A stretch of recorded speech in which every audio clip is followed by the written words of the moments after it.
सुबह का सूरज हवेली में तूफान लेकर आया था। इमामा जब नाश्ता लेकर जरनाब के कमरे में आई तो कमरा खाली।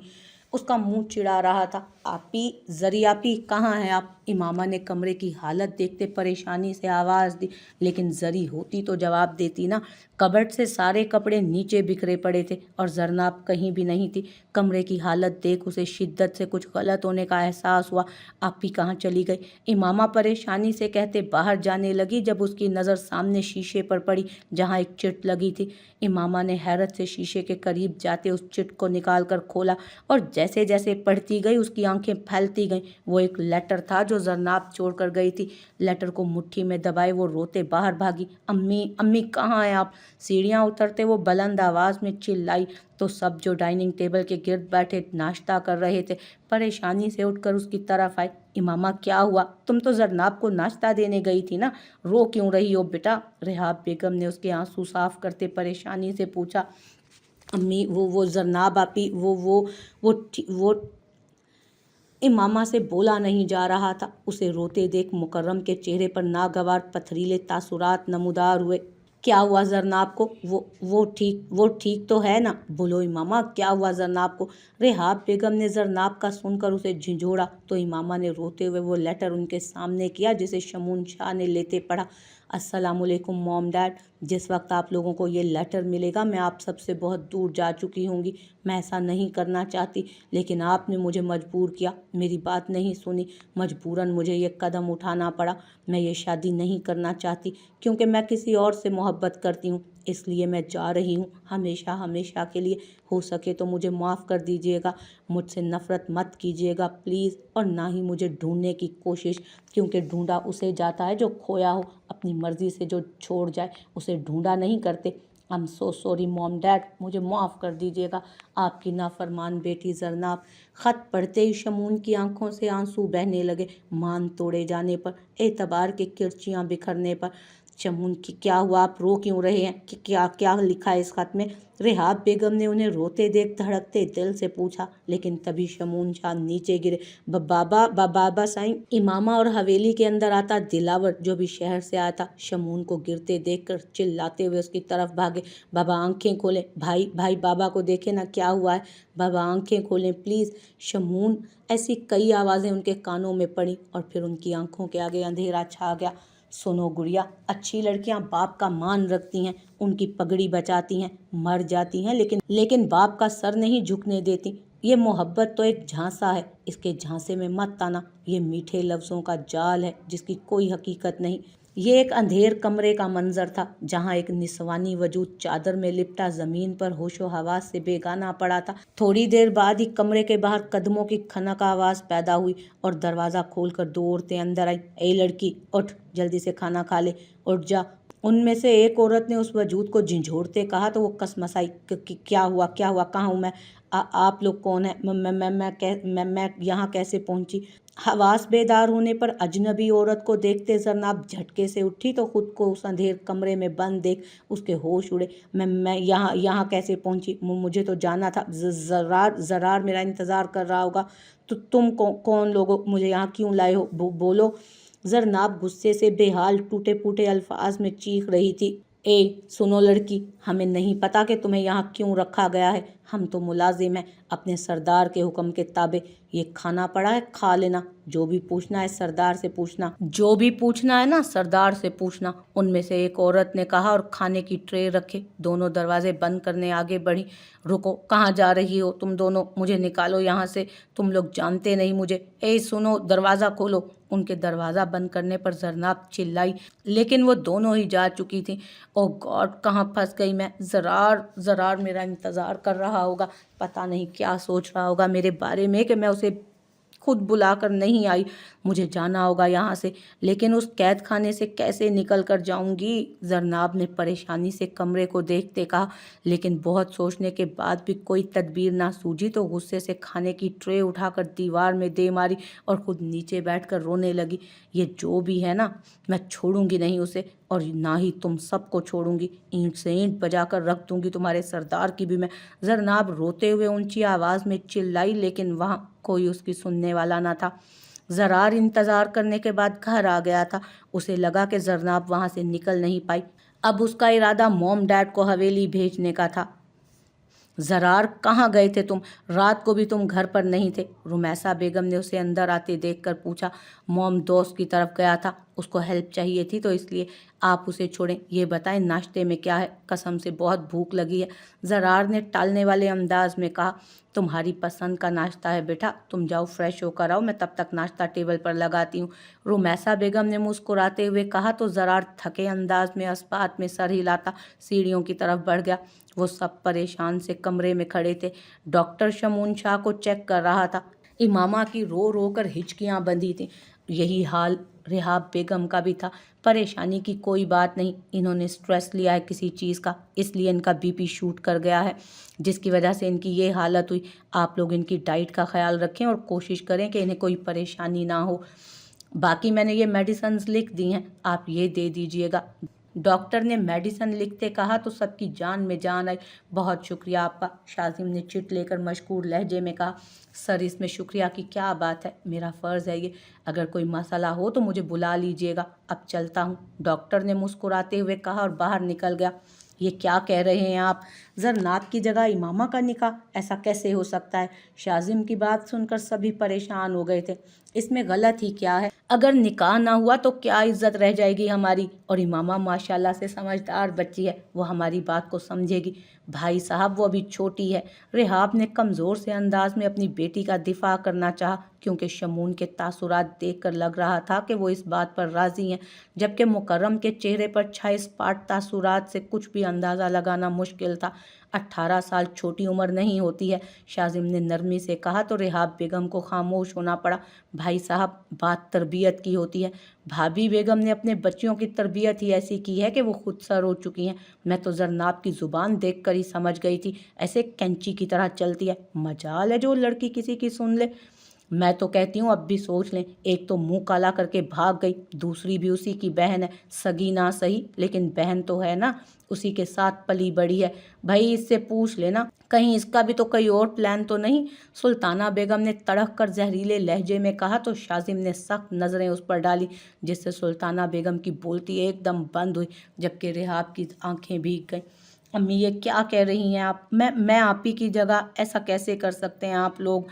امامہ نے بے یقینی سے دلہن کے لائے گئے سرخ جوڑے کو دیکھتے رحاب بیگم سے کہا، یہ تمہارے بابا اور تایا جان کا فیصلہ ہے امامہ، حویلی کی عزت جسے زرناب نے داؤ پر لگا دیا، اسے تمہیں بچانا ہوگا میری بچی، اگر یہ نکاح نہ ہوا تو سب برباد ہو جائے گا۔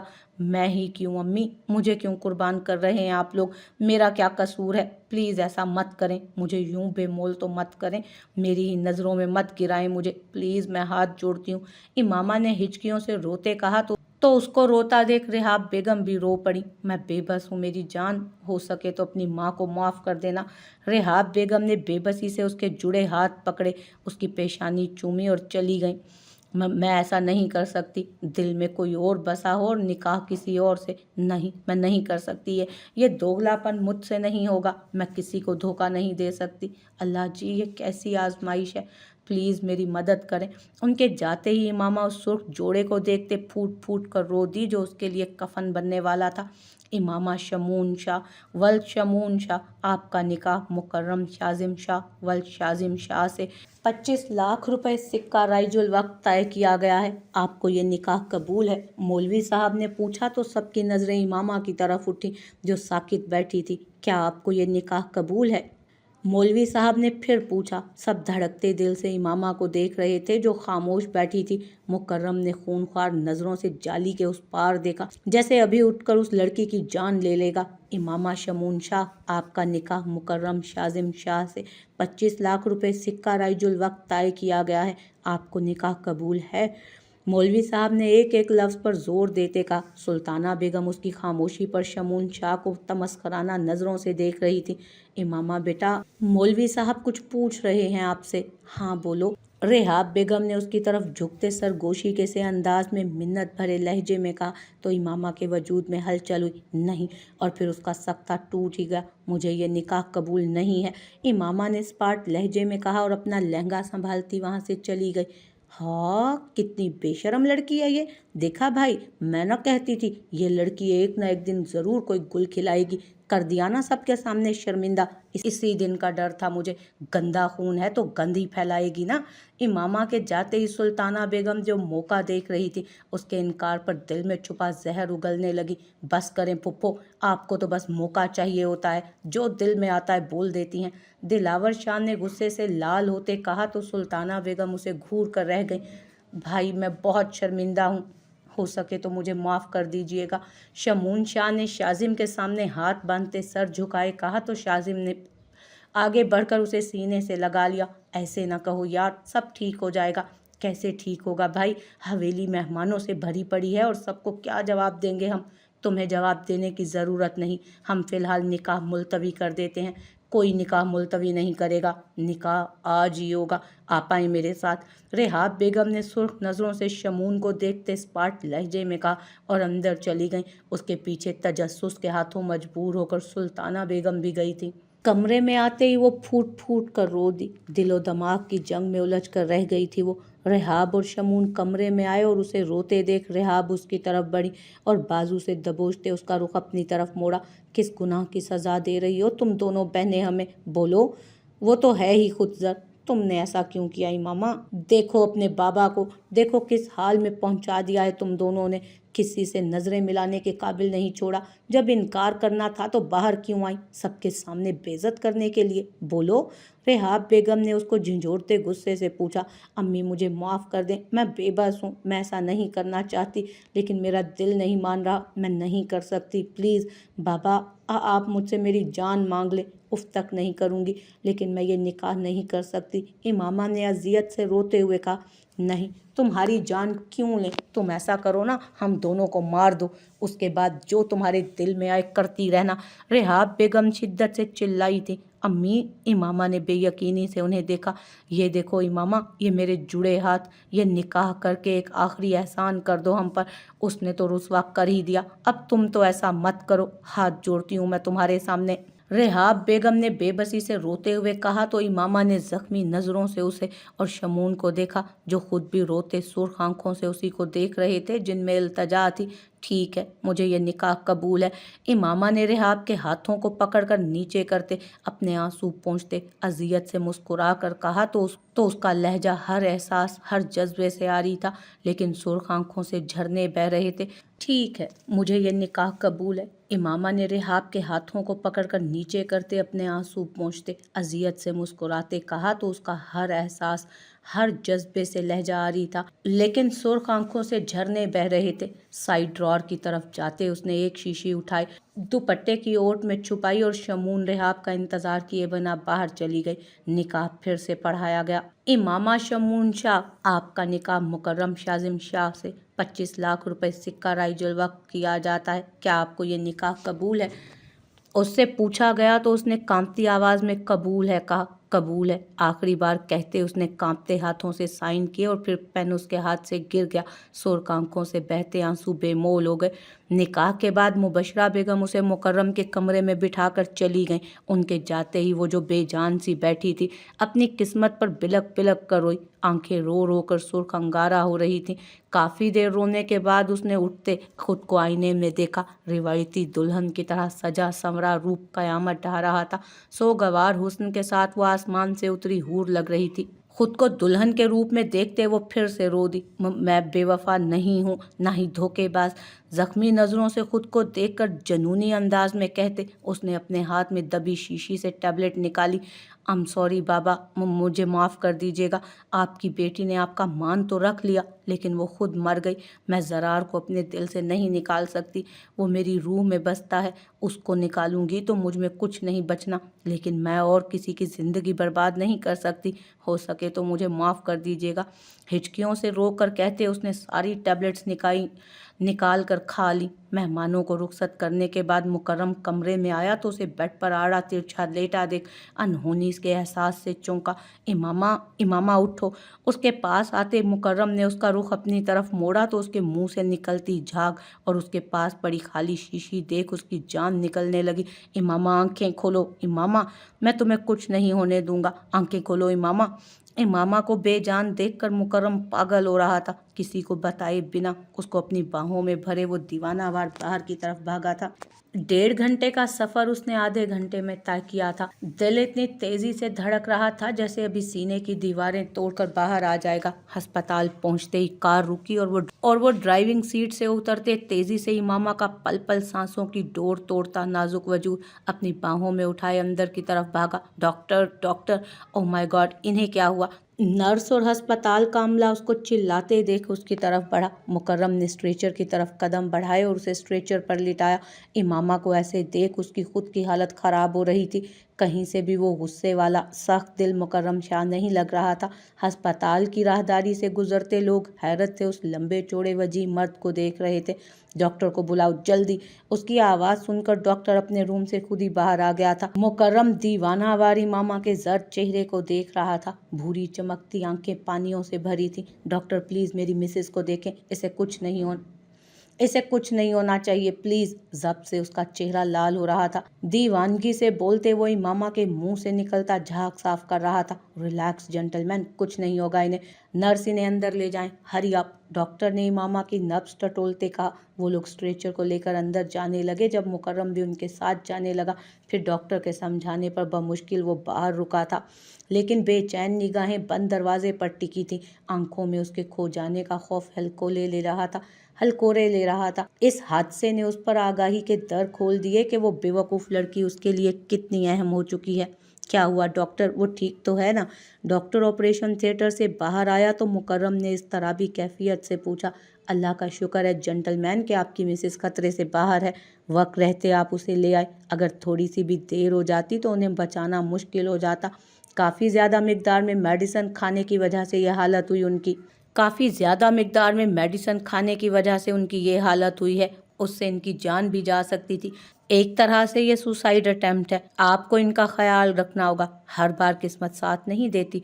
अभी हम उनका स्टमक वॉश कर रहे हैं। कुछ देर में उन्हें होश आ जाएगा तो आप उन्हें घर ले जा सकते हैं। डॉक्टर की बात सुनकर मुकर्रम का रुका सांस बहाल हुआ, लेकिन खुदकुशी की बात सुनकर उसके चेहरे के तासुरात सर्द हुए और आंखों में सुर्खी छाई थी। चल पीर साईं, कोई आयत फूक, कोई ऐसा इसमें आज़म पढ़, वो आंखें मेरी हो जाएं। कोई सोम सलात दरूद बता कि वजद वजूद में आ जाए। कोई तस्बीह हो, कोई चिल्ला हो, कोई विर्द बता, वो आन मिले, मुझे जीने का सामान मिले। गर नहीं तो मेरी अर्जी ईमान, मुझे मांगने का ही ढंग सिखा कि अश्क बहें मेरे सजदों में और होंठ थराथर कांपें बस मेरी खामोशी को भेद मिले। कोई हर्फ अदा ना हो लेकिन मेरी हर एक आह का शोर वहाँ सरे अर्श मचे। मेरे अश्कों में कोई रंग मिला, मेरे खालीपन में फूल खिला। मुझे यार मिला, सरकार मिला, ए मालिको मुल्क ए शाह साईं। मुझे और ना कोई चाह साईं, मेरी अर्जी मान ना खाली मोड़। मुझे मान बहुत, मेरा मान ना तोड़। चल पीर साईं, कोई आयत फूक, कोई ऐसा इसमें आज़म पढ़, वो आंखें मेरी हो जाएं। इमामा अब ठीक थी। वो जब से होश में आई थी खामोश थी। मुकर्रम ने भी फ़िलहाल उसे कुछ नहीं कहा।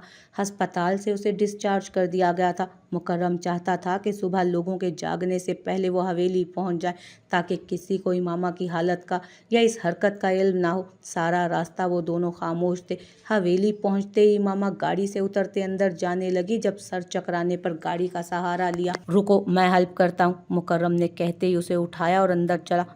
छोड़ें मुझे, मैं खुद चल सकती हूँ। वो तो मैं जानता हूँ तुम चल सकती हो, लेकिन इस हालत में तुमने चलना नहीं है, गिरना है। हर बार मुझसे टकराती हो, इस बार दीवारों से टकराओगी, जो तुम्हारी नाजुक जान के लिए ठीक नहीं। और मैं इस बार कोई रिस्क नहीं ले सकता। मुकर्रम ने उसकी आंखों में अपनी भूरी आंखें गाड़ते सरगोशी भरे अंदाज में कहा, मुझे आपकी हेल्प की ज़रूरत नहीं है। इमामा ने नज़रें झुकाए कमज़ोर से लहजे में कहा, तुमसे पूछा किसने है? तुम बीवी हो मेरी, और मेरी मर्जी जो चाहे मैं करूं। मुकर्रम की बात सुनकर उसका सांस अटका था। इसके बाद वो एक लफ्ज़ नहीं बोली। कमरे में आते ही मुकर्रम ने उसे बेड पर लेटा दिया। अभी तो जा रहा हूँ, क्योंकि तुम अभी इस हाल में नहीं हो कि मेरे सवालों का जवाब दे सको, लेकिन जो हरकत तुमने की है उसका हिसाब ज़रूर देना होगा। उस पर ब्लैंकेट ओढ़ते मुकर्रम ने सर्द लहजे में कहा और उसकी पेशानी पर बोसा देते उठ गया, जबकि इमामा उसकी अचानक की गई जसारत पर आंखें बंद करती اپنی دھڑکنیں سنبھالنے لگی۔